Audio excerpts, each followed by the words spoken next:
New Hampshire, it turns out, has an interesting example of major coastal realignment. And the example is, well, it's this, where I'm standing. Here in a neighborhood near the Hampton River, there is a cistern and a silo. You see it right behind me. It looks like one of those circular swimming pools that you have in your backyard. And that structure houses a rock that is the boundary line between the towns of Hampton and Seabrook. So I'm on the Hampton side, and back there is Seabrook. The boundary was established in 1657 by a guy named Captain Nicholas Shapleigh. He was perhaps the ablest man in the entire province of Maine. Also, there's no doubt that he was a controversial man. He espoused independence for the towns in Maine.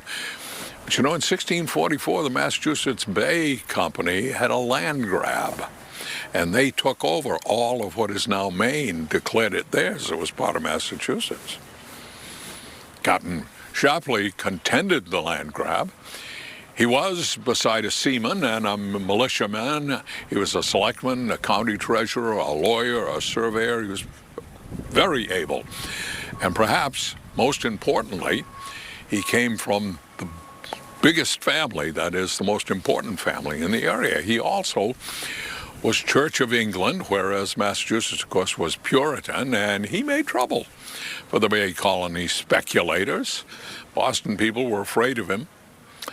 But in Massachusetts, he was also esteemed because he was so good at what he did. He was a thorn in their side, but he was useful. So the powers that be put up with him and used his skill and paid him well to boot. And when a boundary line was needed to be established between Massachusetts and New Hampshire, see, that used to be Massachusetts, Captain Shapleigh was given the task. And he chose that rock for the boundary because at the time that rock was right in the middle of the Hampton River. But over the years, the course of the river moved about 1/8 of a mile north. So there was a disagreement between Seabrook and Hampton about what the boundary was. Hampton said it was right here where the rock still is. Seabrook said no, it was in the middle of the river. And it took until 1953 before the courts settled the matter. Hampton won. Hampton ended up with both sides of the river, as it were. So there you go. By the way, Captain Shapleigh's father was one of the major players in the founding of Maine by Sir Ferdinando Gorges.